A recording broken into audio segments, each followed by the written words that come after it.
Oh goodness, dear one, get the point. We're practiced in being parents. Why? So that we might know what we value as a parent and what the parent is doing for the child, whether the child knows it, understands or not. And he does a greater thing in us than through us. It brings us to glory. We come to know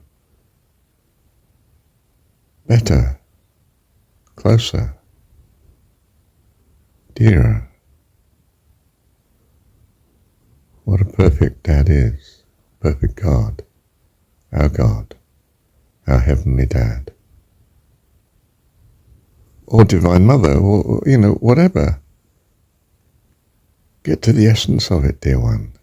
Love, care, grace, kindness, forgiveness, compassion, help, rescue. All that we do as parents, spontaneously, for love's sake, creativity, life's sake. We are there that they have life. And we focus. And in this lesson, this great lesson, we come to know God through the doing. Isn't that incredible? Isn't that just wonderful? And I don't just mean with the parent and the child in the worldly situation, but the relationship. The lover to the loved. We come to know what pure giving is. The joy, the fullness of life that's in it too. That in the giving, the glory of God just flows through us. And we are alive. That's what falling in love is. It's, you find someone and they're just, you make them in your mind just right. And you're on cloud 9. Oh, he's useless, he's in love. No point in giving him that job to do. Even the Hebrew story, you don't send him into battle. He's found a wife. He'll be useless in battle. Give him a year. Give him a year with her. Then we're worried about if he's protecting Israel or not.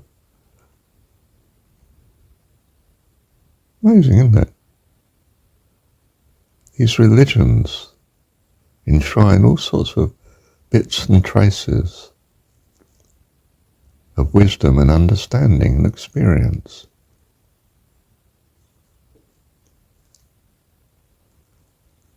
They're there as a help, but of course they get worshipped, and then people become enslaved by the religion. It's dogmatism, and it's found there's no life there. The life that once was promised has vanished. In the humdrum ritual of its organizational setting in the world, and you've set yourself in it. You shouldn't have done. You should have somehow come to God through it. In one door of the temple and out the other, into the eternal sunshine. Jesus says, I'm come that you might have life and have it more abundantly, life eternal. I am the way. What is the way? Appreciation. How do you gain that? Thinking on whatsoever you find to be good and lovely.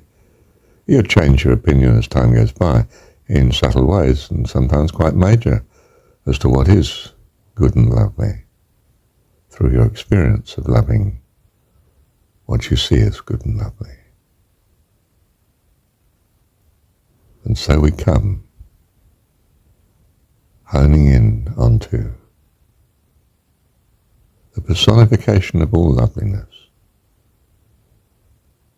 your view of your God. And the miracle is that it's the true God. It moves ever towards the true God.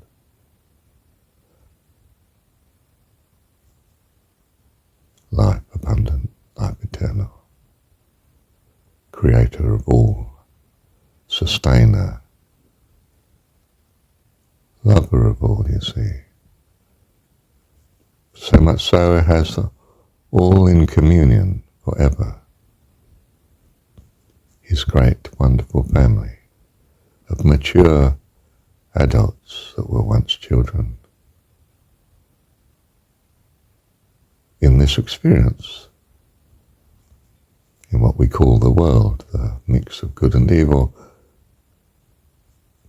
light and dark, heat and cold, pleasure and pain, joy and sorrow. Schoolroom. I've said it all. All. He's our Dad. Thank you, Heavenly Dad. Well, dear one, not only this, but we have practiced from the very beginning of the effect of parenthood and what's good and what's bad. For we are children in a family, and our parents are not angels. They're not perfect personifications of God. They're a mix, to us, of good and bad, that we might learn to become the good. So we suffer both good things from our parents and bad things. I mean, sufficient for survival for those who have survived, of course. Do you see? It's a learning situation again. We're seeing from both the parent point of view of our later experience of being adult parents in the world, and from our childhood point of view of being subject to parents in the world, and what it means from such a receiving point of view, the good and bad of our parents. So I see my mum as one who loves me and hates Dad. And I come to the conclusion that hating Dad is not anything like the benefit of loving me, myself, to myself. So I come to the more mature view that hatred of anyone is extremely damaging and troublesome. It's not the answer to life's problems. I'm transformed for the better by her love. Dad is, well, severely handicapped by, my earthly dad, by the wife that hates him. It's a nightmare, poor chap. Of course, she felt he deserved her unkindness, and I deserved her kindness. So again we learn to give kindness is the way, for it brings what you value.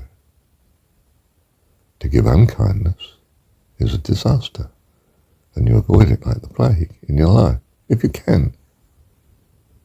To the extent that you can, Wow. Child of God. Thank you, Heavenly Dad. Hear me, dear one, you missed much. Listen to a recording again. You get much more. More blessing, dear one. It's a gift for you, to bless you into life eternal by the grace and the love God. Your Dad. Our Dad. Thank you, Dad. Yes, very simply, when you joke about a person's behaviour, another person, you hold them in contempt, or you discuss a criticism of them, your mind is not lifted. You are, in some worldly sense, lifted in an arrogant fashion. That won't do. This is not love. This is not what brings life and transformation. You don't want to go down that road. Monitor your conversation. Be aware of what you're listening to. Be on guard, dear one. Whatsoever is good and lovely, you are going to think on these things. And that's the way you'll go. Where you look, where you focus, is where you go. You know that, don't you?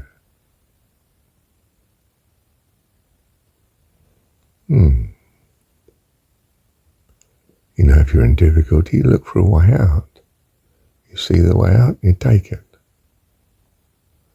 And you're looking the way out and follow it fast. Do likewise with your conversation, your thoughts. Are they whatsoever is good and lovely? If it's no, well, look for where it is to be found, the good and the lovely, and go that way. So you're sprinkling your life, your habits, your way of thinking, your reactions, who you are. You are your own creator, you see. Control the mind. Harder to control than the mighty wind, Krishna. Yes, says Krishna, but with practice, you will control it. And so, in chapter 11 of the Gita, he gives this endless description of God, majesty and glory and wonderfulness, power, might. Okay, you can do better with practice. Yeah, I mean it. You can do better than this account with practice. And because it will be a relevance to your life, your experience. So, as the psalmist has it as his purpose to praise God, is to track you in the right direction to life eternal. To be aware of, as far as you understand and know, all that is good, attributing it to your, in Christian terms, heavenly Dad, who loves you. This transforms your life. It's a practice, isn't it? Very simple practice. Incredibly successful. It's little rules and insights like this that utterly transform your being into life eternal. This is the way, walk ye in it. Or as Jesus puts it, I am the way, the truth and the life.